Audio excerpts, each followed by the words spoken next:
Professional athlete. That has a really nice ring to it, doesn't it?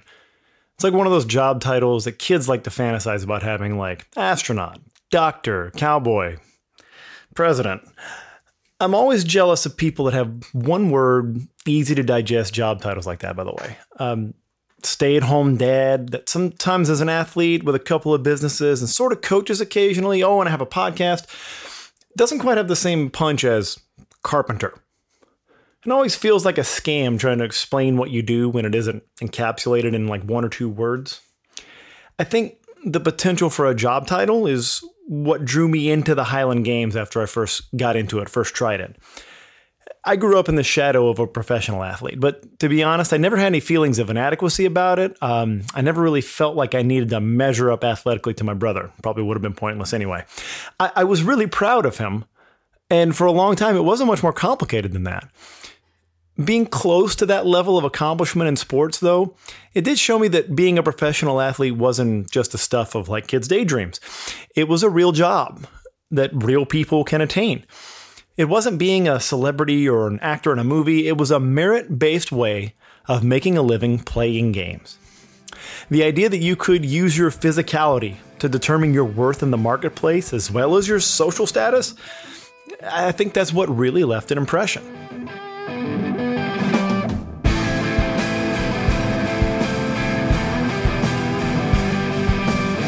And if you give up now, leave me be. It's the crime of the century. And if you give up what you know. I've always been the skinny kid in the world of strength athletics, and honestly well before that. And coming to grips with that took some time. I started getting interested in lifting for more than just vanity when I was around 180, 185 pounds. And when powerlifting really got its hooks in me, I really quickly ate my way up to 200 pounds, doing all the kind of silly stuff that you do when you're first learning to bulk, like mixing peanut butter and chocolate protein powder together and pounding that at work in between meetings. And eventually I was able to compete in the 198 and 220 classes. But I'm 6 feet 2 inches tall.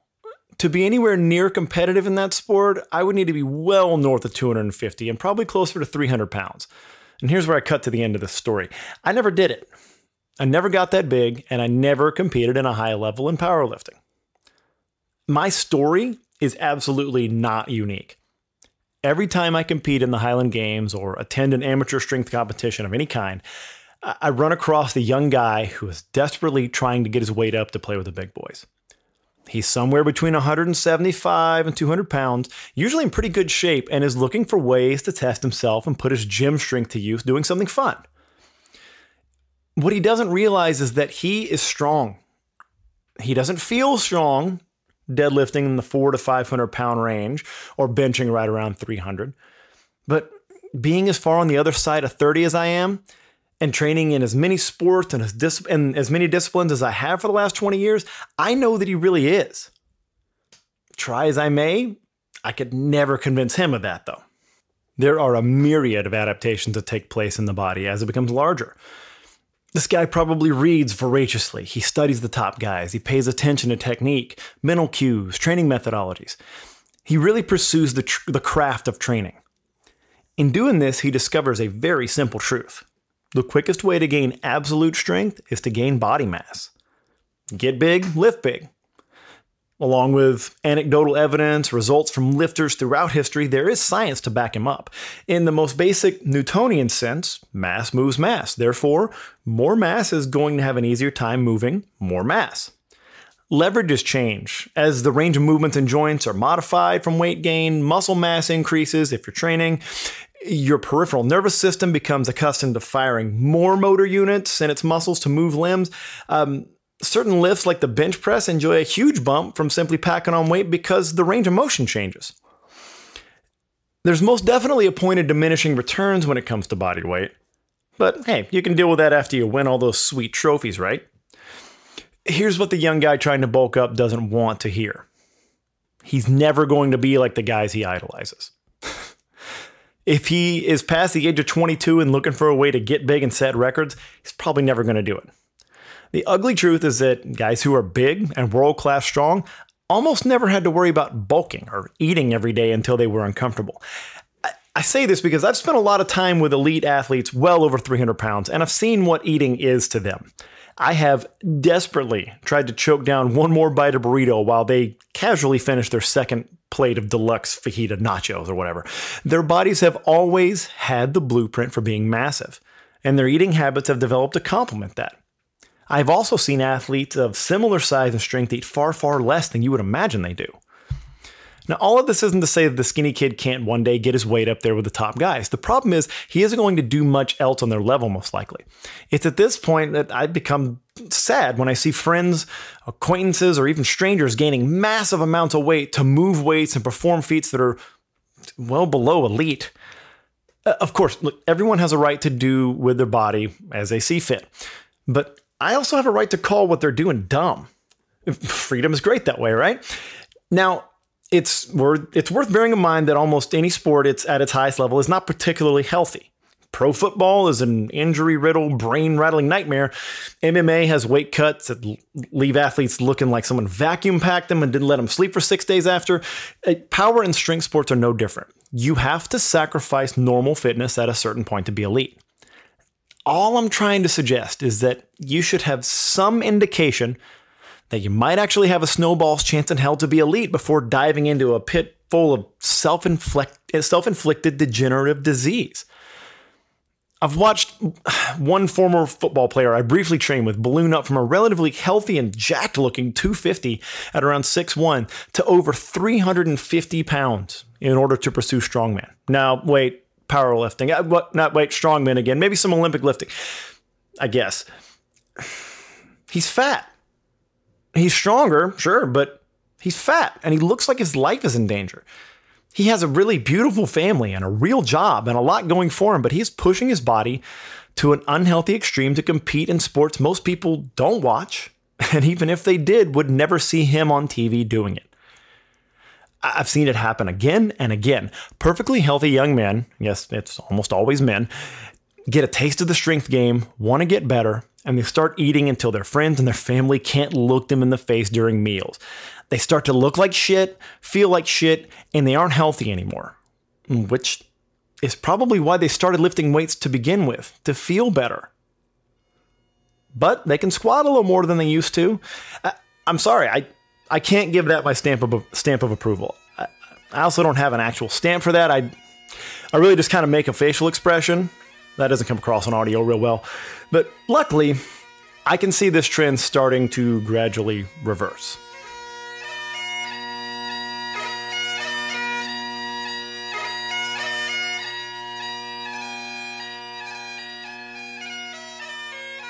My Highland Games story follows the same broad theme as my foray into powerlifting, except there is some success peppered in, I guess. At anywhere between 200 and 225 pounds, I was able to rise to the top level of amateur competition. Now, while the games are comparatively informal in terms of governance and standardization, in North America, it's generally accepted that amateurs compete at A, B, and C levels. C is more or less novices, and A is just below the pro level. I competed most of my career in the A class, and in the last few years, I dove headlong into the lightweight or under 200 pound class. Yeah, under 200 pounds is lightweight in this sport. Look, I know how to throw. I won't fake modesty in that regard, but what I do lack in comparison to the best throwers out there is strength, power, and size. I realized at a certain point that the best and maybe only path to becoming a pro was to put on substantial size. For a handful of reasons, I didn't do that. Foremost of these reasons were a desire for longevity, quality of life outside of competition, and living in the shadow of a strong family history of heart disease and diabetes. The job title sounds cool, I won't lie. There are things I'm just not willing to risk for it. More and more, the games are drawing in real athletes. Track and field studs, from shot putters, hammer throwers to decathletes, are attracted to the games because it offers a chance to throw for the love of throwing, without all the associated headaches of organized athletics. While journeymen like myself, without formal throwing background, could get discouraged by that, we also have to bear in mind that it means great things for the future of the sport. The top of the pro ranks are already stacked with former collegiate throwing standouts, and the trend will not reverse. And personally, I'm glad for it because I firmly believe that elite throwing athletes are some of the most impressive humans on earth. They're physical geniuses with freakish strength and speed. The more they get a chance to shine, the better, I say. And not everyone is a monster that dropped bombs at a Division I school. There are still quite a few pros that only learned how to throw after they put on a kilt. In the Scottish Highland Games, collegiate throwers may certainly have an edge, but still the definition of what qualifies you as a pro is a bit of a moving target. Or a blurred line, or a blurry moving target. You get the point. For precisely this reason, I sat down with Highland Games pro Spencer Tyler for an extended conversation to try and take a little of the mystery out of what being a pro in the Highland Games means. And how exactly one gets to the point they even call themselves one. Spencer and I met through the Highland Games in 2012 and grew into friends off the field pretty quickly. There's really no one more willing to have a frank discussion about what the games are really like than Spencer. He's not what you call political about it. He gives it to you straight. Oh, and he's a multiple world record holder and considered one of, if not the best Highland Games athlete on the planet currently. Whatever. Now, you can't really have a discussion about a journey through the Highland Games or getting into the Highland Games or, following the top guys or anything like that. You can't have any conversation about what it means to be a Highland Games athlete without talking about Sport Kilt. Sport Kilt is the far and away #1 provider of kilts for Highland Games athletes. There's a reason for that. It's not just random chance. It's not just super great marketing. It's that they make a kilt that is built for athletes. Real kilts, the ones that, the Braveheart kilts, the ones that real Scotsmen wear, true Scotsmen, if you will. The one that they wear is traditionally is a great kilt. There are different kinds, of course, but the one that we see in the movies, so to speak, is the great kilt. And this is a huge piece of fabric. This wraps around like a kilt. This also covers your torso. It's a big, heavy piece of wool cloth, and it's built for the weather of Scotland, not particularly a lot of places where we throw in North America. So this fills a really important need because Sport Kilt is a blend. It's a blended cloth. It's not a heavy cotton. It's built for athletes. It moves and it breathes. It's not heavy. It's not, gonna pull you around. It's not gonna feel like your pants are falling down while you're trying to throw. This is built for athletes. So again, they're durable. I've had the same kilt from Sport Kilt throughout my entire career. I lost my first one, my second season, so I can't say the entire career, but that's not on me. I lost that. It was in the back of my truck and it flew out after games in Dublin, Texas. So not Sport Kilt's fault on that one. But the cool thing was that first one that I got, I needed it in a hurry and I was able to talk to Sport Kilt and they were able for that one time to accommodate me to do that. They asked when my games was, and they were able to get it together for me. The best customer service of any company that's like Strength Sports Supply that I've dealt with. They're amazing.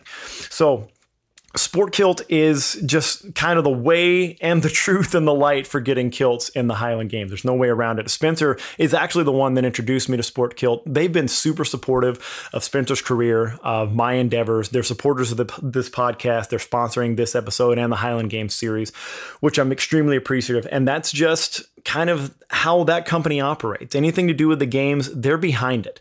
They are going to support and they're going to give recognition. They're going to be there for the Highland Games. And in a kind of a small galaxy that we have for this sport, it's really cool to know that somebody's got our back, that somebody is, if it's good for the games, they're into it. So that's a very cool thing. They've been, like I said, they've been very supportive of Spencer's career. And obviously we're going to talk to Spencer here in a little bit, but a lot of the guys who are doing things for the sport, Sport Kilt is on board with, so it's very much appreciated. So with that being said, if you want to support Sport Kilt, or if you just need a kilt, which look, at some point you're going to, either you're going to wear your old one that you're trying to make work, your great kilt, your wool kilt, you're going to wear it out or get tired of it, or maybe you lose your kilt out of the back of the truck like I did. Use discount code DW18 throughout this summer, throughout the Highland Games podcast that I do here. Use code DW18. You're going to get 10% off your next kilt. So, without further ado, let's get after it with Spencer. There's a picture of Jesus on a wall beside the bed. It's a single room with a red brick view, but it's proof above your head. 1, 2. 1 and 2. Too hot, huh? A little bit. Well, you just had that problem, generally speaking. Yeah, I know. Too hot. It gets me in trouble with the ladies. That's gross. I don't know if you've ever seen a woman up close, but it's a real disgusting collection of stuff. It is. Looks like a meat wallet. All right, we are sitting here with Highland Games Pro, multiple world record holder Spencer J. Tyler. He decided to join us here on the Do Whatever podcast, talk about some Highland Games, talk about being a pro. How you doing, Spencer? I'm good, man. Thanks for having me on. Yeah, no, it's a pleasure. We Spencer and I live probably about an hour and a half apart. We don't live too far away, but you know, families, commitments, work, all that nonsense keeps us from getting together as often as we like. But I'm glad you're here to talk about being a pro. So the reason I wanted to have you here was you are a Highland Games pro. You have been for what, 3-4 years now? Actually, I think this is like 6. All right, I'm really on top of it. Really did my research. I've only been relevant for 3 or 4 years. I got you. But no, it's about. I think it's about 6. Yeah, something like that. Okay, and so you and I have been friends for about 7 years, and I was throwing on the Texas circuit as an amateur at the same time that you were kind of coming up, and you'd been throwing as an amateur for a few years at that point. You were the first pro that I really had kind of access to. The first that I was, when you went pro, you're the first person that I knew that I was close to, that I had practiced with, that physical proximity to, that had gone pro and done it. And I realized as I've gone through this and I've met more and more people in the games that not a lot of people have that, just by numbers. There's not not that many of you guys. It's a small sport, and there's a smaller collection of guys that make it to the pro level. And the U.S. is pretty vast. Yeah, it's a pretty big country. It's not like it's Scotland where there's a good chance you're going to run into somebody. Exactly. Yeah, so it was an interesting thing for me, and I've been super weirdly fortunate in just having a relationship with you and Matt and Andy and now Chuck and Nate and all these different guys, and getting to see what pros are like. And I kind of Stuart. And mostly Ryan Stewart. Ryan Stewart's one of those guys that you see from a distance when you're an amateur because he's put out content and he's tried to help a lot of people. But he lives in Utah. You don't really Nobody goes to Utah. Nobody. Until I'd never met him until I went to Utah. I'd never seen him. And so he is kind of one of those guys is like there is kind of a shroud of mystery because it's like, how do you become a pro? How do you do that? How do you get to where Ryan is? But I realized that I had kind of taken for granted that most people don't see the side of it that I had seen, the getting there side that a lot of people had done. So I guess I want to ask you, in that era where you were where you were an amateur, you knew you were throwing well enough to be a pro, for generally speaking. What was that process like, getting from being a top am to getting to be a pro? What does that actually involve instead of just saying, hey, I'm a pro? Well, I mean, that is a little bit of it. There's kind of once you start getting good in the amateur ranks, and we were fortunate here in Texas, like you said, had Matt, Andy. At that time, Chad Gustin was here. That's right. Of course, Quint was still throwing. Every Texas game was like an amateur world championship. So at first, you didn't really have that drive to go pro because we really like to compete. We just like the competitive aspect, and we had that every weekend, it seemed like. It's true. So whenever everybody else started going pro, I had been doing it the longest, and everybody else went pro before me. Mainly because work, I was coaching at the time, and I would never be able to go to the good games. But I started making it more of a priority and just kind of sacrificed a lot of my personal time to travel. I'm talking about getting done with a football game and then catching red-eye flights to do the amateur championships over in Pleasanton and stuff like that. Right, because high school football is Friday night. Yeah, Friday night. And like that Pleasanton, that year before I went pro, and I guess you're asking about the process. Kind of the unwritten rule is there's some big games you have to do as an amateur. Obviously, you don't have to, but you need to do. And once you win or finish top 1 or 2 in those games consistently, not just a fluke because somebody no-hided and you got the win, but you're consistently throwing numbers that are going to put you in the top of those games, then you can make the decision to go pro. IHGF tried to make a more clear-cut path to getting your quote-unquote pro card. Yeah. But the IHGF's had, I guess, some funding issues and some coordination issues, and they haven't really been able to stick to it and make it work. Great idea. It's just hard to put together in this sport. And for those that don't know, that was you win at IHGF Amateur Worlds, you immediately have a pro invite to... It was IHGF Worlds then, wasn't it? Yes. You immediately get an invite there. Yeah. And that's only actually happened one time. That was Matt. That was the first IHGF Amateur World Championships. That was up in Washington. Yeah. And Matt won. So he got an automatic invite. I think it was like 2 weeks later to It was Professional Worlds. And it worked out great. A lot of the standing pros were pissed off about it. But it was kind of a weird deal because he couldn't really get mad because it's an IHGF event. It's their organization. Yeah, so they get to say in who goes. And they thought they were holding out somebody. Then Matt goes in and gets second, his debut. Yeah. So shut a lot of people up. Well, Matt was one of those people that it's not like he was going to go pro no matter what. The numbers were there. The numbers and the ability to travel and the network was there for him to do it. So it's just, get mad. Fine. But if it wasn't this week, it was going to be next week.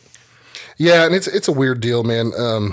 So whenever I was coming up and whenever I finally made the jump, my pro debut, again, quote unquote, was in, I guess technically it was in Texas at the North Texas Kickoff Games, but it was kind of... I remember that. I was there. It was kind of a joke. You know, they put it together. I'm not going to say it was a joke. They let us do it. It was me, Matt, Andy, Dickens when he went and pro. Dickens. That was the That's first right. year he was... Me, Matt, Andy, and Dickens. And we basically did it.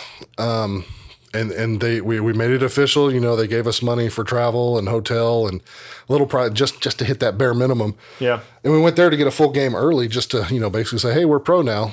And I guess Matt and Andy were already pro. But really, other than that, officially, it was Phoenix. And I ended up getting the win.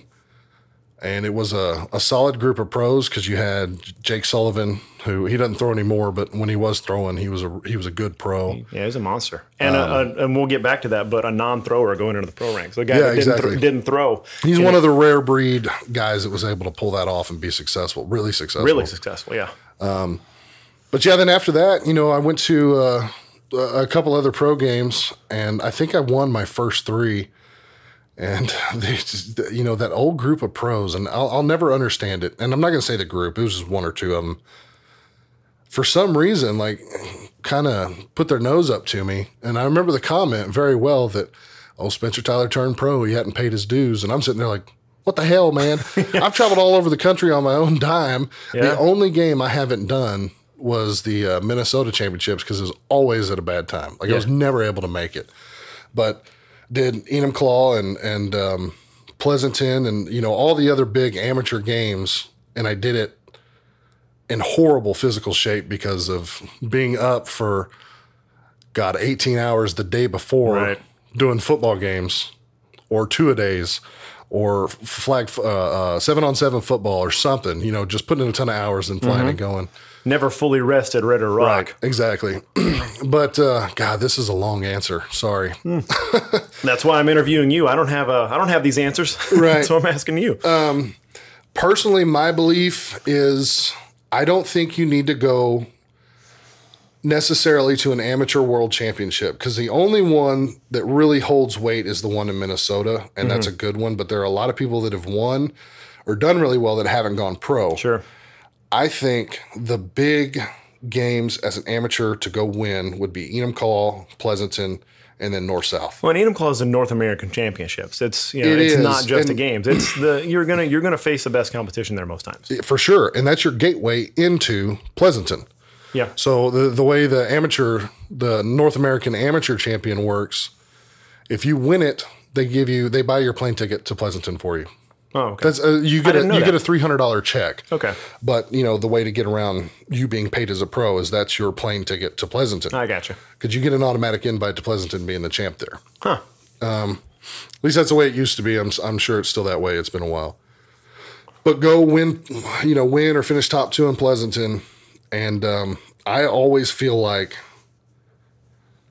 North-South, if you look at the history of the North-South games, there have been more just studs, amateur studs that go win that thing. I don't know if there's ever been anybody that won that didn't go pro. I don't know that that's happened. I can't remember in recent memory. Yeah, and I always feel like that's your springboard. Win that thing, then make the turn. Because it's early, it's in January. So you can start scheduling pro games after that, or actually before that, and have a pro schedule as soon as you're done and make that your springboard. It was Zach Riley this last year. That was, I think he was the guy that came away with the win. And that's exactly what he did. And that's what I did. That's what Andy did. I think Mill Iron did that. Matt did that. It seems like most of the guys do that. Now, you going back a little bit, you talked about the North-South games, those kind of informal pro games. And you made a mention of a bare minimum. And I think this is one of those things that I'd like to demystify for people is what is it that makes a games a pro games? What is it that, and again, this is an interesting question because we don't have a central governing body that makes these rules. Right. But what is kind of that, again, the unspoken or the rarely spoken rule about what it is to have a pro class? What do you need to do to have a pro class at a games? So are you saying like, I don't know. That's a tough question to answer. Like exactly from the AD's perspective. So from AD, there are some rules, some actual written rules, as I understand it, that for it to be an official pro class, pros only, are allowed in the class. So once you compete in America, and this is just in America, not even North America, just USA, because I think it's different in Canada. Once you go pro, you can no longer compete as an amateur. And I know there is an unwritten rule that if you want to go back to the amateur ranks, you got to sit out for 2 years.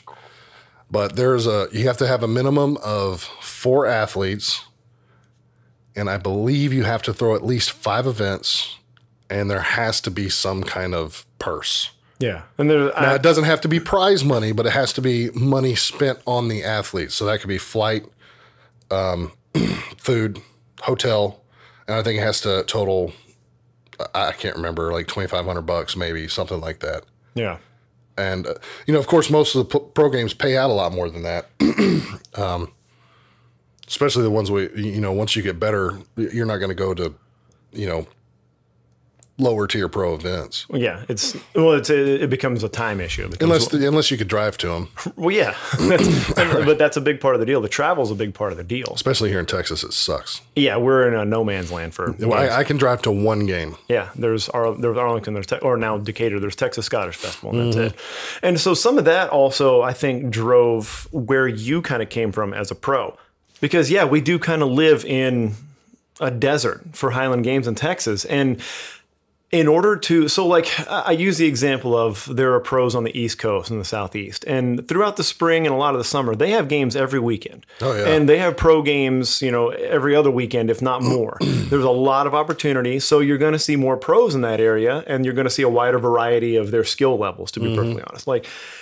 To talk, I guess I want to see what it's like being somebody that comes from one of those deserts for games, and what that meant for you, what kind of extra challenge that added for you having to jump into the pro ranks. Well, it's expensive as hell. Yeah, right. Man, it's super expensive. I mean, even still, there are some games that pay for your ticket. Like they book it for you, they take care of everything.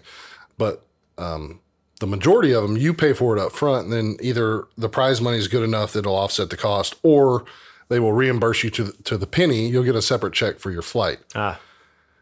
That's all fine and good, but being out all that money that early, I mean, I'm talking before the season starts, I got to spend like $2,000 worth of plane tickets. Right.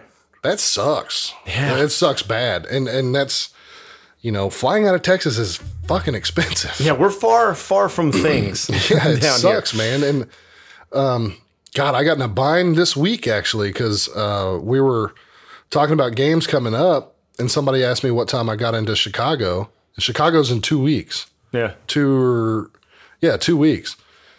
So, a week and a half. It's not this weekend, but next weekend. And somebody was asking me about it. I was like, God, I don't know. Let me see when I land. I start looking through my Southwest. I'm like, I haven't bought a ticket yet. God dang it. There's a reason I don't know. Yeah. God, that sucked. So and this is one of the things, I emailed the AD. I was like, listen, I screwed up bad. Is there any possibility the games would buy my ticket and just take it out of my winnings? Because I think even last place would cover the cost of the plane ticket. Right. So I would basically, if I bombed out and did poorly, I would just come home with nothing. And of course, Jeff was like, "No, dude, I asked, they're not going to do it." I was like, "All right, fine." So I had to bite the bullet and then out $500 just like that. Yeah, I just bought that ticket last night. Right. Actually, no, it was pretty good. Out of Austin, it was only like $400. So, but yeah, God, it sucks, man. You should try to place well in that games. Oh shit. Yeah, that was just a kick in the nuts. Yeah, because we actually had plans. Liv and I had plans for that weekend, and whenever it was me and Andy talking about it.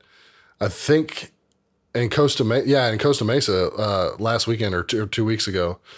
And that's when I realized, oh shit. And yeah, it just, whatever. Got it figured out. But yeah, I mean, that's part of the deal. And I think that's one of those things that needs to, I think people need to understand is that, I mean, would you say you've broken even with Highland Games yet? Yes. Just probably recently, I'd imagine that's become the case because of the amount of travel and the amount of time that you've spent. If you're looking at the entirety of my career, yeah, no, I think I'm positive now because the last 2 years, last year and the year before, I did really well money wise. Yeah. I did really well, period. But money wise, I did good. I mean, after doing my taxes and doing all my expenses, I cleared, and this is all profit. I would say 2 years ago, I think it was about it was right at like 19 grand, and last year it was like 17. Right. And so it's not a lot of money, but it doesn't suck. It doesn't suck. And that's added to, you're already working full time. Obviously, you've got a real job. For sure. But I think what's needs to be, I guess, pointed out is that you are arguably the best, or one of the best, or the best in the world. Well, Chuck's the best. Yeah, he proved that. Chuck is legit the best. He's the world champion. But you are numbers wise and number of victories wise when you hit the field. Right. And that's the level you can expect for that. And we're saying, like, maybe in the last couple of years, like if you add up all the money you spent as an amateur, right, all the money you spent to do the first tour of the world, getting, ready to be a pro, or like all those things, like it takes that long to get into the black for the best in the world. For sure. And then, so I think a lot of people coming into romanticizing the idea of being a pro may not realize, like, you just better be ready to be in bed for it. Yeah, one of the biggest things for me, and now it's such a weird position to be in because I like to coach. Yeah. I like to put on clinics, and I offer clinics for way cheaper than anybody else does it. And it's something weird about here in Texas, man. People just have their hands out and they just want stuff. Yeah. And they don't. And so you talk about the money going into it. I mean, I drove all over the place for clinics. Yeah. And when I got there, I paid folks. And that's whenever I'm coming up and I'm throwing further than the people I'm getting coached by, but I know they're more efficient. Right. And so I'm throwing further just by virtue of being bigger and faster and stronger and having a little more God-given talent and having a track background. But I go find, like, John Irvin's a perfect example. Yeah. Went up and spent like a week with John Irvin whenever I was an amateur, and just went up there to learn how to throw hammers and caber. Couldn't learn from anybody better. No. And John Irvin being such a small guy, I mean, Irvin's super strong too, but he's a small guy. He's not tall, and he freaking crushes hammers, and he's really good at caber. He's one of the most, I've never seen somebody more comfortable with any stick. Right. At that size. It's amazing. Talking about I don't get it. Can you go further in detail? Dick. Oh, there. See, I get lost. Yeah, no, Irvin's great. And he doesn't really have a coaching background, but he was really good at making things make sense. And I know he's trying to get a clinic type thing together too up in Tulsa, I believe. He's reached out to, well, maybe I don't think that's. I think he wanted me to keep that a secret. So well never done. mind, forget Nailed that. But yeah, I try and put on clinic. You were there at your thing right around the corner. Yeah, I put on a $10 stone clinic. Yeah, and people complained about that. Right, like it's $10. Right, like I'm taking time out of my day. Like I enjoy being here, but I'd rather be with my family. Yeah, and you're asking me to be here. I'm like, okay, I pay for my gas. And let me get a couple meals out of it. And people complain about that. It just blows my mind. I'm like, guys, you don't understand. Like, yeah, like you said, people do call me the best in the world. Aggregate scoring, I'm on top, but Chuck's the best. Right. I have a hard time beating Chuck, man. He's fucking good. A lot of people do. Yeah, I mean, I think he beat me at every game but one in September last year. I mean, the dude's good. Yeah. But yeah, you're not we didn't come up and get all this stuff just, again, by virtue of being big and athletic. It didn't just come to us. I guarantee you he put in legwork, and I know he went and tried to train with Dan a couple times, and he's traveled and gotten coaching advice, and Tennyson's done the same, and Tennyson's good. When you're coming up, you've got to learn how to do it, and you need to seek out the best. Yeah. Don't go to some Joe Blow who's been doing it for 10 years and still sucks. Right. Like, go to somebody who you've seen him improve and who seems very efficient. Or has coached other athletes and you've seen them improve. Like that to me, that's always the biggest thing. Travis Mash talks about that. Is like, say all you want about the quality of, whatever coach you're going to, like, what they've accomplished, all that stuff. But are they putting out athletes that like ascend the ranks that do well? That's a big deal. Well, I've had this argument on your behalf. People talking about you writing a book. I'm like, well, hang on. like how can you be so critical of this when the guy came up with arguably two of the best pros ever, being Matt and me, and I'm really tooting my own horn here, my own whore as well. But you came up and you spent what did we spend? 3 years of exclusively training with each other, just throwing and lifting together. Yeah. And to think that you didn't soak up all that junk, at least 10% of it. Right. Because, and again, I come from a background in track and field and a background of coaching. I think I'm a fantastic coach. Personally, I think I'm a good thrower. I think I'm a better coach. I think I'm really good at it, and I take pride in that, and being able to make things relatable to people who may not have a throwing background or any background in athletics like you. You've never been an athlete. Still not. I'd like still to make chasing that goal. But, I take pride in that, and people, I use my college coach, and of course I'm not comparing you to him, but there is similarity. My college coach, Dan Faff, whenever I was at UT, one of the most prolific track coaches that has ever lived. Yeah. I mean, the guy's got, I think he's got something like 14,000 gold medals to his coaching career. Give or take. It's seriously, it's something ridiculous, man. I mean, the Olympic medals, this guy is, I don't think any single coach has had single athletes do better on a world stage than Dan Faff. And he's still one of those guys. And I was lucky enough to spend a little over a year with that guy. And you talk about coming in out of high school and not realizing what I had. And then about 2 weeks in, you realize, okay, this guy just makes me feel really stupid when I'm standing next to him. Like, he's really smart. I should start paying attention. So I just became a sponge and I soaked up everything. And then he went on to Florida. I moved to Tarleton, got some different coaching. It was a guy that didn't know a whole lot about throws, but it's always getting another set of eyes is good. And then get to Angelo State with Coach Reed, and Coach Reed really knows his stuff. And he was a great coach to have, and meshing all that stuff together and then taking a little bit of my own, just, okay, what makes sense to me that I haven't heard somebody else say. Yeah, I don't know why people wouldn't want to hear that stuff. Right. And I think, and all that was pushed onto you. Right. And for some people to say, like, oh, he'd never done anything. Like, what are you talking about? Like, I don't know. I'm gonna come to your defense on that, and because I still get pissed off about it. I'm like, the guy came from, you talked about no throwing background, to being the best lightweight ever. Not ever, but the best lightweight that year. Yeah. And winning the championship, and without any throwing background. Right. And And when you started, you looked terrible. Oh, yeah, that's bad. Bad. I mean, we all do, but you especially. Yeah. Just just no clue where to start with doing it. And, that's why a lot of people, like I've said this in video format a lot of the places, like, you cannot underestimate the value. And this kind of plays into what you're saying about clinics and stuff, of just going and throwing with and being in the presence of people that know how to throw. Not even like, Highland Games aside, like just being in the presence of people that understand how to throw, how to move a heavy implement through space, how to stay connected to it, how to finish with it.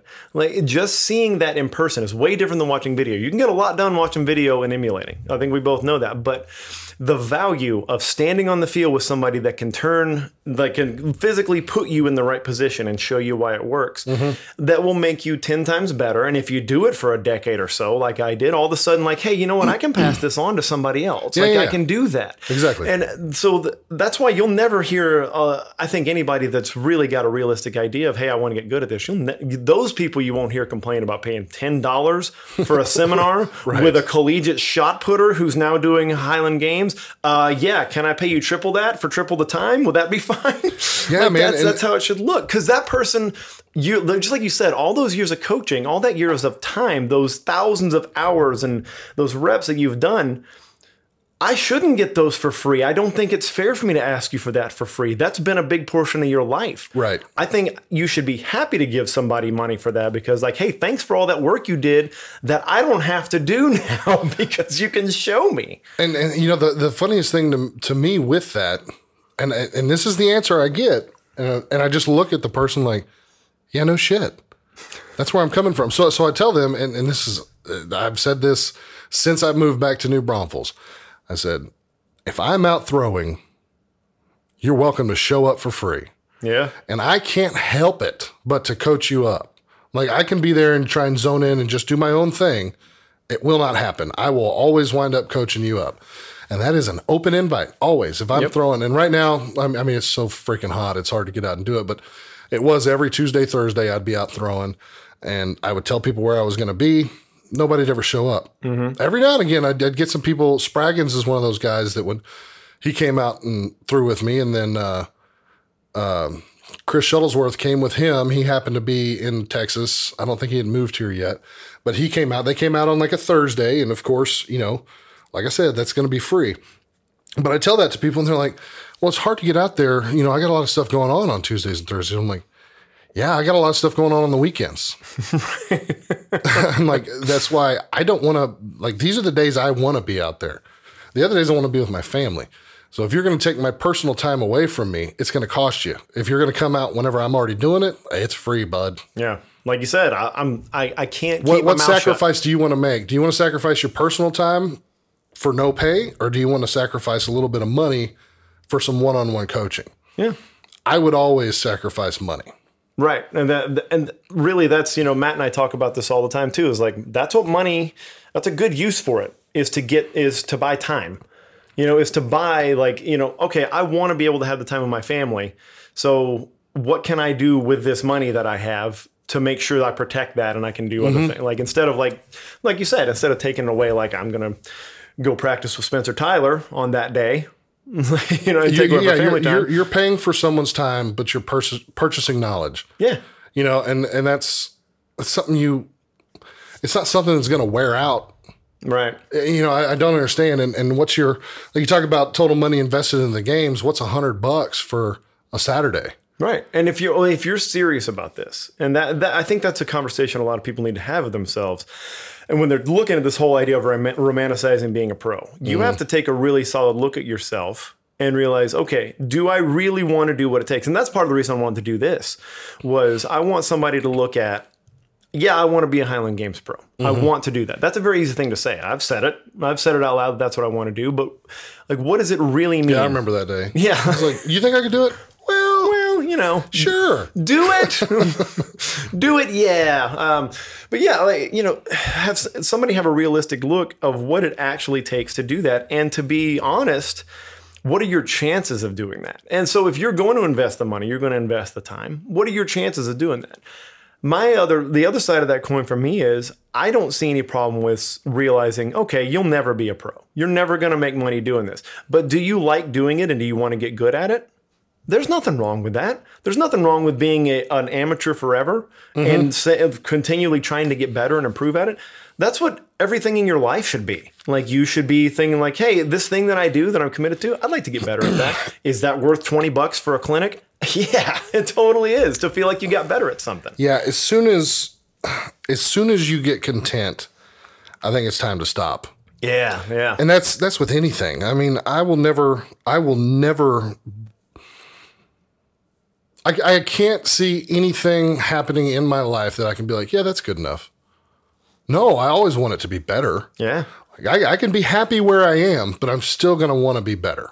Yeah. And people, and I see this more in Highland Games than anything. And Highland Games is a weird thing. You know, it's God,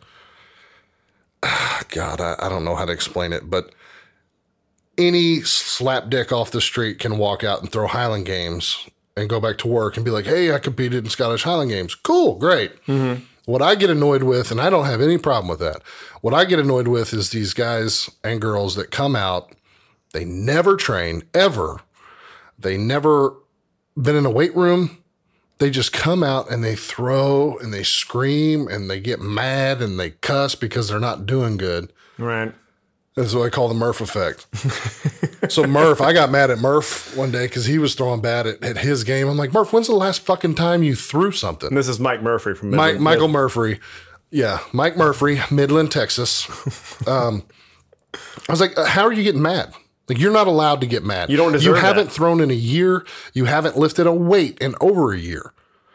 And I'm really super pumped to see him doing stuff. He's getting after it now. He's being accountable and posting stuff on Instagram. It's the worst setup ever. It's just a slab with a banner, but he's doing it. Yes. He knows. And I think after this last Midland trip, and I tell him every year, I'm like, dude, when are you going to make it a priority? Stop talking about it. I'm like, time is up to you. I wake up at 4:30 in the morning to work out. I fucking hate it. Yeah. But that's whenever it makes sense because I can go get a full workout in and be back home before anybody else in the house is awake, rather than sacrifice family time working out in the evenings. Sometimes I have to do it that way. I have to work out in the evening just for whatever reason. But that's whenever I decide I'm going to make this a priority because I want to be the best. Yeah. See, If I'm going to be the best, I can't just keep doing what I'm doing. I want to be the fucking best. I don't ever want to lose again. I want to be the best in every event. What do I need to do that? Got to make it a priority. I got to get my stupid fat ass up in the morning, get in the weight room and start attacking the weight room. And, I found it like 3 years ago. I got that killer mentality back in the weight room before it was just work. Just get there. I have to do this, I have to do this if I'm going to get better. And about 3 years ago, and Joe Dan had a big effect on this, because Joe Dan Minnick is the guy I train with, and now Chris Shuttlesworth as well. But Joe Dan had a, basically a sit down. He's like, what are you doing, man? He's like, you're complaining, you're dragging ass. He's like, I'm waking up in the morning. I've been doing this for 10, 15, 20 years, and you're sitting here bitching. What do you want to do? Do you want to be the best? Like, pull your fucking head out of your ass, and let's do it. And something clicked that day, and I took a different approach to lifting, and I started getting that animalistic, like, let's fucking do it. Like, I'm here to get better. I'm not here because I have to be here. Yeah. I'm here because I'm choosing to be here. And if this is a choice, make it worth it. Yeah, every rep is a choice. And it is shown, man. I've never felt in the past 3 years in the weight room that I started taking it more serious. I've never just felt better. And I'm hitting lifetime PRs in the lifts. There's still a couple that I'm chasing, but god dang, I've never just felt better about training. It's fun again. Right. Yeah. Well, and again, you're hearing that from somebody that I think if you're totally honest, if you just look at, the numbers across your career, you could be throwing as a pro comfortably without that mindset. You could probably falling back on throwing background, strength, natural ability. You could probably be throwing as a pro and be comfortable and get some of the invites. I did that for 2 years. You could hang. You could do that and you'd be just fine there. But just like you said, if you're going to do something, do it. Right. Do it to the max of your ability. Like, when I coach kids baseball, I teach them about the word hustle. And every kid thinks hustle is just like, oh, move fast when the coach yells at you. That's what and I make sure that every season, the first practice we talk about that word, I said, no, that's not what that means. It doesn't mean run off the field and on. It means everything you're doing, do it the best you can. Mm-hmm. Do it to the maximum ability. Do it as best as it can be done by you in that moment. That's hustle. That's actually what hustle is. It's not a clever hashtag. It's like, it's actually when you're there, and that's what you're talking about. It's making a choice and be like, I'm doing this right now. I'm going to do it the best I can. But I guess what the point I'm getting at is that you could have floated a long time and gotten to the pro level on your natural ability. I kind of did. You kind of did, sure. As an amateur, man, I never trained. Right. I was very sporadic in the weight room. And as far as throwing, God, I spent like the first 3 years not even owning an implement. Right. Like I did nothing. And I was pretty good. Mm-hmm. But I realized, like, holy shit, I am really far behind those top guys. Yeah. And I wanted to jump. I thought just by virtue of going pro, I would get better by being surrounded by better people. And it does kind of happen, The rub. If you're competitive, you're going to rise to the occasion. But you're not going to get to the top without putting in the work. Well, and I think one thing that happened with you, and this I think is another one of those things that throwers that are trying to come up can think about, somebody just said this recently. Maybe this might even be a Ryan Stewart thing. I can't remember, but your top end when in those years where you were kind of not taking it too seriously was always good. You could drop a bomb once in a while. Yeah. You could. Like your top end was always pretty good. And when you're chasing that top end, it's like, oh, well, I threw a 90 foot lightweight. I know that I can go get a 93. But the issue is that most of the other times you're throwing a 78 or an 81. Right. And you maybe hit that 90 the one time, bring that bottom up, and all of a sudden, like your worst throw is like in that tear that you went on with weights and that you're arguably still on. Like there were times when you could not hit 90. Yeah, there was one year that the first time I went under 90 was in late July. So if any athlete focuses on like, hey, what can I throw when things are shitty, when I don't feel it, when I don't have it, or I'm not waiting for the lucky bomb to come, that's how you actually, if you want to think about being a pro or a top AM. Yeah, make your safety throws. Yeah, competitive. Yeah, make those competitive, and then all of a sudden you're there. That's why I tell everybody to one turn, and don't stop one turning until you hit your old PR. Yeah, and I do that too. I've taken that advice to heart. That is, because that means you're doing something right. Yeah, and it kind of helps that now I can go into an event and know if I have 2 fouls in heavyweight, I can one turn and win. That's a nice comfort level. It really is. And Chuck actually made that point to me, I guess at Celtic like 2 years ago. He's like, it must feel nice that you're about to one turn and take the event win. I was like, well, man, you don't know. He's like, we all know. We do. we're aware. But yeah, and you know, weights are fucking clicking right now. Like I can't wait to get to Utah. I think it's going to be huge. It's a good field and good implements too. As long as I don't do what I did a couple years ago and just overgas everything, man, I'm excited. Oh, you should be, dude. That was again, Utah's one of my favorite places I've ever thrown, and that's so and that actually reminds me. Another thing, I think I keep using the word demystify, but it's just not things that people talk about a lot. Is a lot of you being a pro is the network of who you know, because there are a lot of people that throw real well, but just don't get the invites, and they can't make the circuit, and they can't get enough numbers from doing that. Yeah, there's a couple things that come into consideration from ADs. A is always going to be your numbers. Well, I guess not always. There's some ADs. Depends on the games. Yeah, the big games it matters. There are some ADs that are only going to invite their friends, like literally their friends. Right. Which is their game. There's nothing wrong with that. Sure, it's their money. Yeah, exactly. Invite the people you want to hang out with, and whether those people are good or bad or that's your deal. There are some people that will have a certain criteria for like the top 5 and then invite whoever the hell. And then there are some games that invite solely on numbers. But that's not the bulk of the way the circuit works. So whenever I would say anybody who thinks they have a chance of going pro, start networking as an amateur. Start talking to pro ADs. Talk to Bill Crawford, Steve Conway, Kayleen, and talk to these people and start saying, hey, look, this is what I'm doing. Do you think if I go pro, I could squeeze into a game? You think you start networking. Yeah. And, a big part of it is if they think you're an asshole, they're not going to invite you, no matter how fucking good you are. I mean, they'll even blackball you from a top 10 list. They can. I guess it has happened. But, I mean, if you're a dickhead, you're just not going to make it in this sport. Right. You're too close to the crowd. You're way too close to the guy running the event. Right. If you piss him off, you're done. Yeah. And there are some guys right now, and I'm out. Yeah, I'm not going to say any names, but there are some guys right now who are really battling to get back in because they're good throwers. Yeah. And there's about, I'd say, there's a couple of them, but they're really good throwers. They're just jackasses. Well, and then numbers can forgive a lot. They can, but only to a certain extent. You can not everything. I promise you that. Not everything. It can only get you so far. Because this, just like you said, this is a relationship sport. We're too small. There's not enough money for people to justify, like, well, he's a cocksucker, but you know what? He brings in a lot of money. That's not the way it works. Right. We are festival entertainment at the end of the day. The only guy that did that was Matt. Yeah. And no, now Matt, I said that like I just called him a dickhead. But the only guy that's a cocksucker that can get away with it is Matt. No, but Matt would truly bring in more people who otherwise would never give a shit. Yeah, in those last few years he did, yeah. And, you know, he transcended the sport. Anybody that argues that's just stupid. It's dumb, yeah. And ADs love seeing that.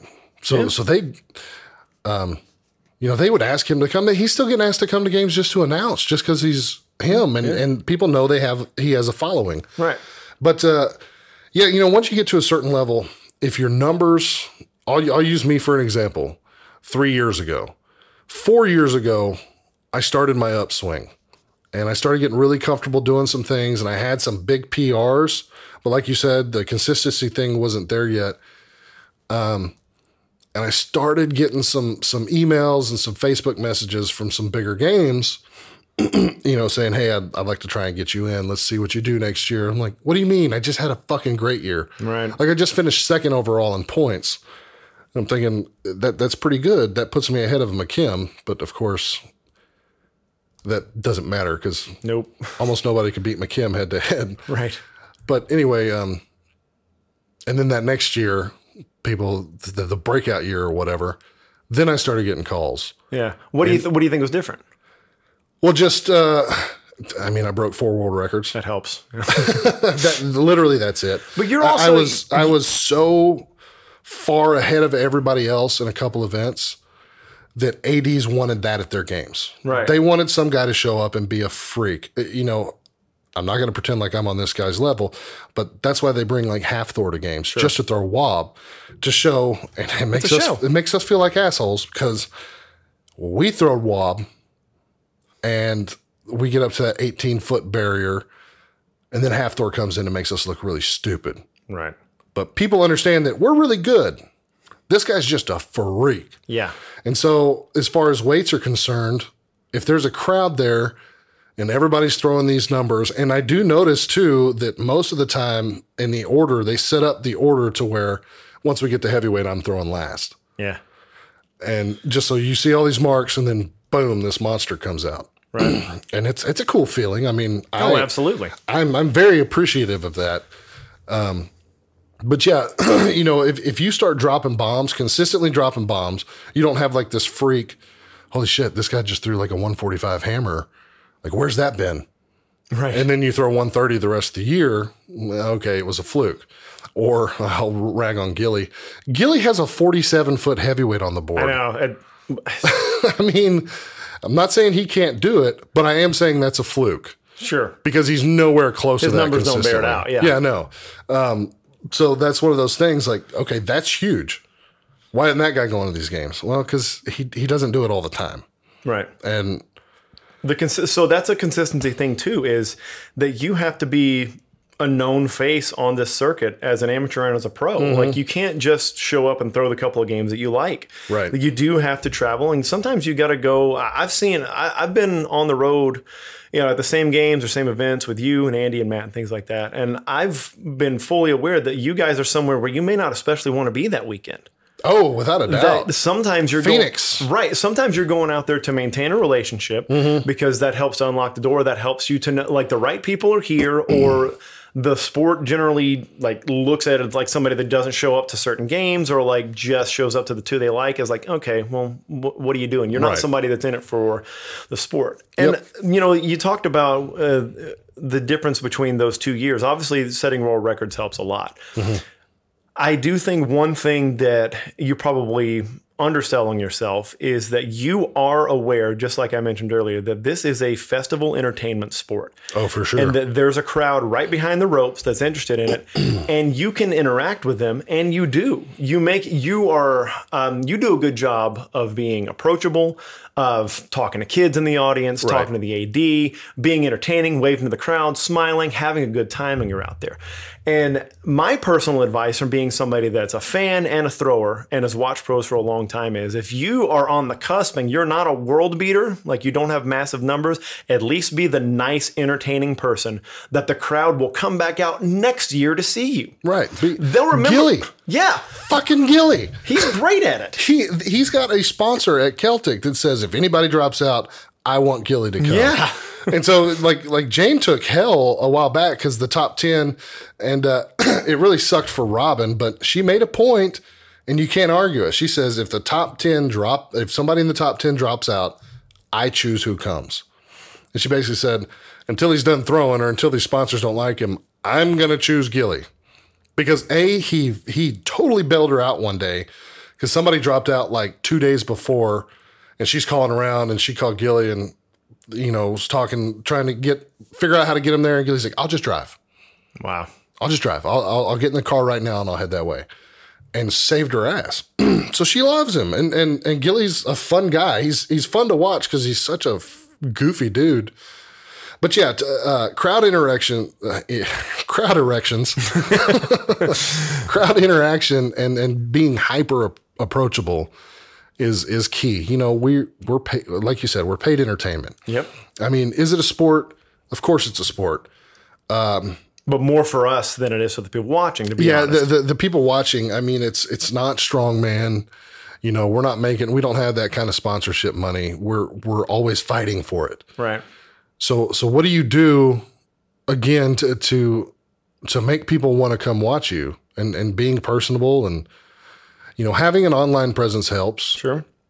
But when you're there and in the moment, got in between events, if somebody's asking you a question, like, how much does that thing weigh? And we're like, well, stay right there. Let me bring it to you. Absolutely. Bring it to them and walk around to the crowd, let people pick it up. And they're like, holy shit, you just threw this 19 feet in the air? It puts a lot of perspective on it when you do that for people. Even the stones. People don't realize. It looks like a river rock or whatever. It's like, throwing that far is not that easy. Right. Pick it up. And that's a big part of it. And gosh, you don't have to be a pro to do that. I mean, if you're awful, you look like a jackass going out there and doing it. But just be personable, have some interaction. Like you said, AD's like that. And that does not go unseen. No, it doesn't. They definitely notice that. You've got, oh my God, I can name a lot of people, but one that stands out more than anybody in the history of games for me personally is Rob Young, Canadian guy. He's for my money somebody that I would pay to watch every single day of the rest of my life. I just want to see what he's doing every day. I've never thrown with him before. I want to be in his head every day. The guy's so funny, and he's just an interesting cat. But crowds love him. I mean, he's awkward. He's pasty. He can still muster out a good throw every now and again, and he gets a crowd excited. Yeah. Isaac Burchett's another guy. Oh, Isaac's great. Man, he's hilarious, and the crowds, all the Burchetts are like that. But yeah, be a crowd pleaser. Yeah, I mean, I can't think of how many games, like, there's been plenty of times. Before I ever went the lightweights, I threw in the A's, and I'm always the smallest guy out there, always. Oh, for sure. And I can either take that as, oh man, I look like a jackass out here, I'm going to be sixth place, I know it, or I can be like, you know what, some people probably think that's kind of cool. Right. And they do. There's people that come back, like to places like San Antonio year over year, to see the little guy throw the big guys. Yeah, without a doubt. Joe Dan's a perfect example. Yes, he is. Joe Dan's smaller than me. Like, I mean, people love that because there are a lot of times when people are watching these, these freaks or these people out there that are out for their entertainment, like any other sport, they're looking for something they can relate to. Right. And there's a lot more people closer to my size than there are your size. There's a lot more people that my strength level than there are your strength level. Without a doubt. Like, that's cool. That guy can do that. I think I could do that. And then all of a sudden we have a new athlete, somebody that comes out and tries. Yep. And somebody that can actually contribute to the sport. That's the whole point, man. Yeah. And then, and you and I have talked about this, and I think we agree on it. So I get annoyed. Well, this is a total sidebar, but I get annoyed. I had a conversation. The name of the podcast is "Do Whatever," Spencer. Well, I had a conversation with my oldest brother about this, and he was like, "God, you just sound like an asshole." I'm like, "How?" And I told him, I was like, "Explain to me how I'm being an asshole."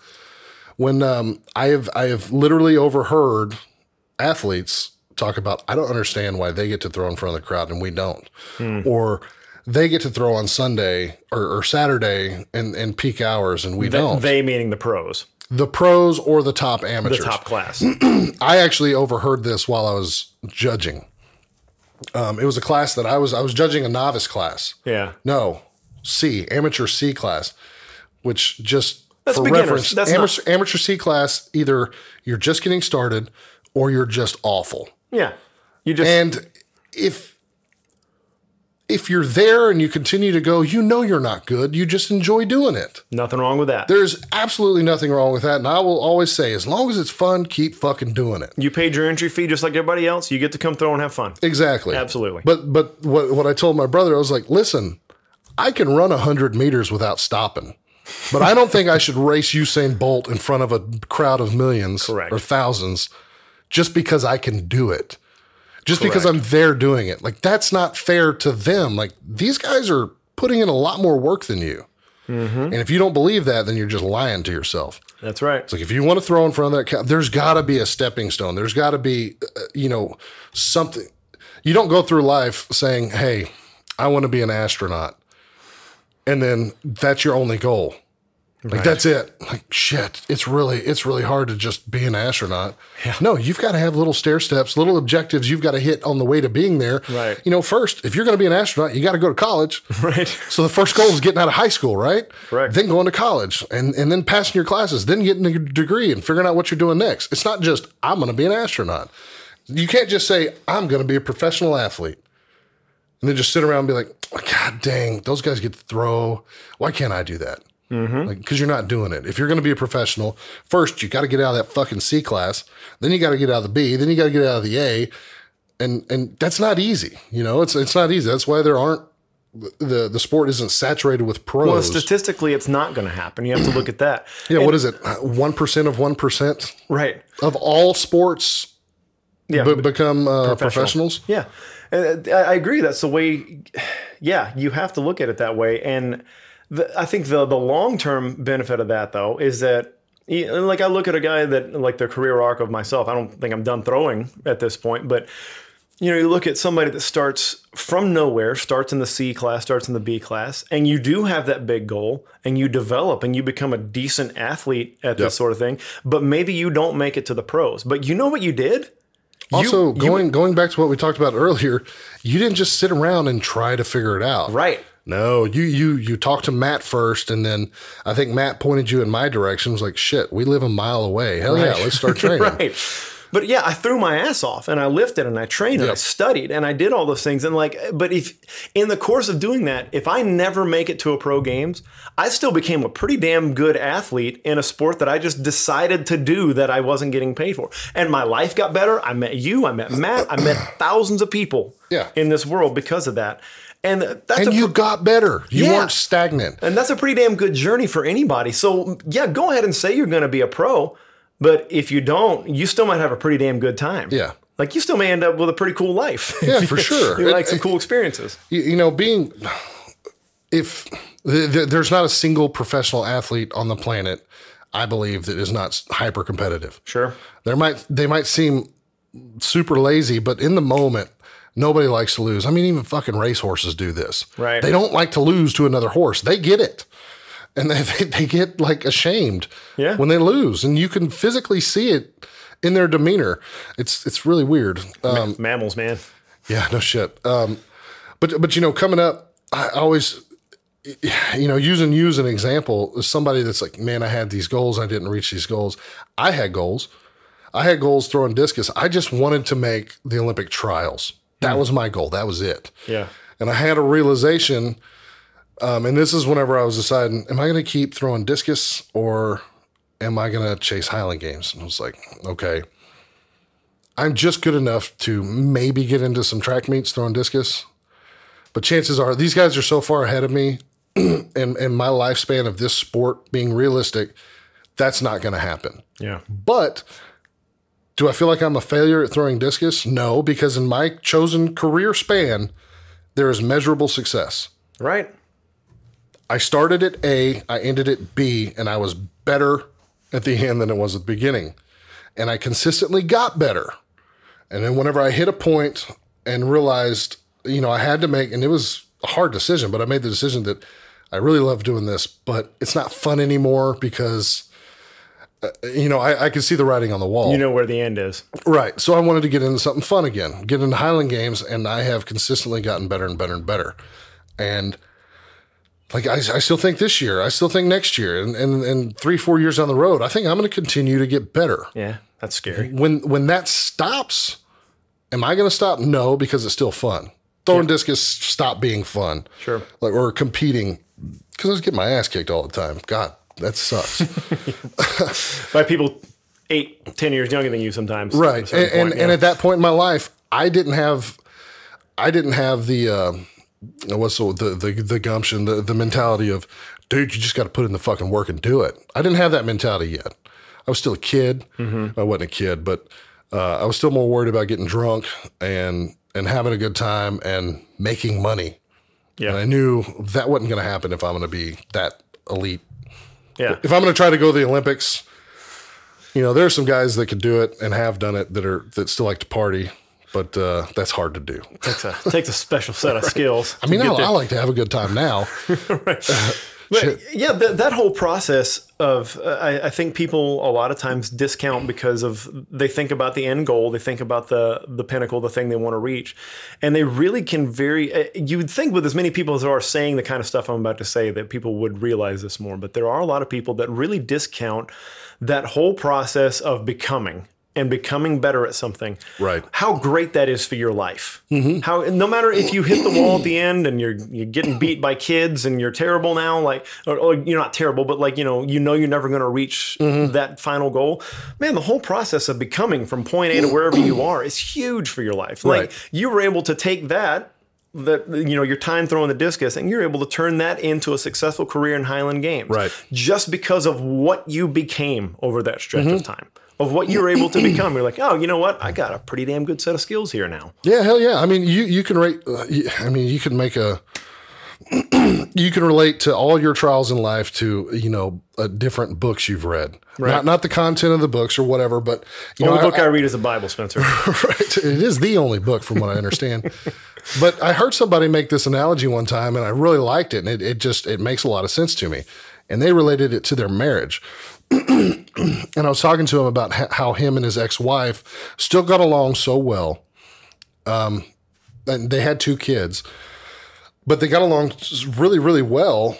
And it took them probably about 6 months before they got back to a good place. Like, they hated each other. Yeah. And what he told her is like, I look at our relationship like a book that I loved from chapter 1 all the way until the last line of the book. And it did not end the way I wanted it to end. Does that mean the book sucked? Does it? No, you really enjoyed the whole read, right? You got to the end, it didn't end the way you wanted. That doesn't mean it sucks. So that doesn't mean you burned the book. So they started focusing on, listen, we made this work before. It didn't end how we wanted to end. That's okay. That doesn't mean we have to continue hating each other. We have kids. Let's do this the right way. So now to relate that to athleticism, discus, my career in throwing discus and shot put didn't end the way I wanted it to end, but I really enjoyed the rest of it. I had a lot of damn fun doing it. My book in Highland Games, I'm still reading it. You know what I mean? Mm-hmm. Is it going to end abruptly with like an injury and be pissed off? Maybe. Like Matt. It didn't end the way he wanted to end. You can tell that he loves throwing still. He can't help but talk about it. It's not because he's like, oh yeah, I did this, I was a world champion. No, he just loves it and misses it. And you do something for so long, you can't detach from it like that. Right. But does that mean that was a waste? No. Man, we're getting real whimsical here. Yeah, deep. Well, hey man, I appreciate you giving this much insight into people becoming pros, or just the idea of shedding some light on what it means to be a pro and how you get there. And again, I think you have a perspective that's kind of unlike anybody else's, to be perfectly honest, because you've got that mix of like, you could throw far enough, but you've also got that mix of having to grind it out a little bit. So yeah, and I get it, and I know it's so like I get it. It's not. People get mad, like it's not a real sport, but I mean, it's a sport. It's a competitive sport, but you have to understand we're entertainment before we're athletes. Absolutely. And look, you can make a case that any sport's not a real sport. All sports had to be made up at some point. That's true. Somebody had to make up the rules. Well, this is one of the oldest, just happens to be. Yeah, I'm telling you, this whole sport's a consequence of people inventing alcohol before they invented television or internet. Right. And monarchies taking weapons away. Right. And rocks are always around. Right. All right, man. Well, hey, I appreciate the time and best of luck. And what you got coming up? What's your next competition now? This weekend I have Utah. That's Following right. weekend is Chicago. And then I think I'm on to Detroit and Topeka. And then it gets kind of crazy starting this weekend. Pretty busy. Nice. Where can the people find you if they want to find you? Spencer J. Tyler on Instagram.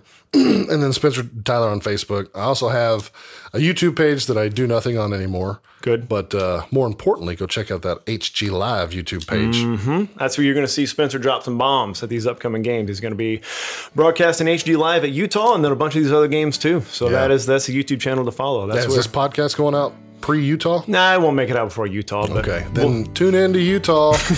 call in now. All right, thanks, man. All right, man.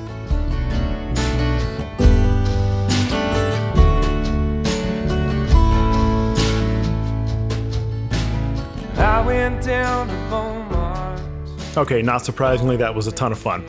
So thanks to Spencer for coming on the podcast. I think it was really cool to talk to somebody that's really been down the path through for quite a while as an amateur, made that progression up to pro, kind of knew that he had the skill set and a lot of people knew it, but really, in my opinion, did it the right way. Waited till he felt like he was ready as an athlete, that his life was ready, that his lifestyle, his schedule, where he was as a person had developed to the point where being a pro made sense. And also just that all of his throws were there and he felt like he could be competitive. Spencer's ability to throw things has never been in question. That was a conversation that I remember having with Matt and Andy Vincent a while back when Spence was still an amateur, and his ability to throw things has never been the issue, but his ability to be available to train and give it the effort that he wants to give it, and, that's tough. That's real life stuff. And I'm glad that he's found a way to get to the top of the heap in terms of, throwing with that elite group, constantly being at the biggest games. And I'm looking forward to what Spencer's going to do. And it's my friend, man. I'm pulling for him. I always pull for that guy. I mean, nobody wants Chuck Casson to win. Man, gross, right? So thanks again to Sport Kilt. And hey, thanks to Chuck. Let's everybody just thank Chuck. Thank Chuck for being Chuck. That's all he's got, right? All right, but thanks to Sport Kilt. We very much appreciate the support for the podcast. Spencer and I are Sport Kilt, tried and true, dyed in the wool. Well, not in the wool, dyed in the tri-blend, I guess it is. But we are believers in Sport Kilt, and it was very cool to talk to Sport Kilt and realize that they wanted to support the Highland Games episodes of this podcast. So that means there are more episodes coming. I've been talking a lot about the athlete perspective on these first couple episodes, and we're going to get a little bit more into some different sides of the sport, because the big part of Highland Games that I think doesn't get talked about by the athletes a lot of times, because we're worried about our numbers, our progression, our careers, our performance and stuff, is we don't really think about the ADs and the festivals and how much work really goes into making that happen. So we're going to do a little bit more looking into how do you integrate the athletics into a huge festival, and how do athletic directors kind of navigate those waters? So stay tuned. Going to have more guests, going to have more good conversations, more information, but I appreciate you guys coming along for the journey. Thanks for coming down the rabbit holes with me as always, and I'll talk to you next time.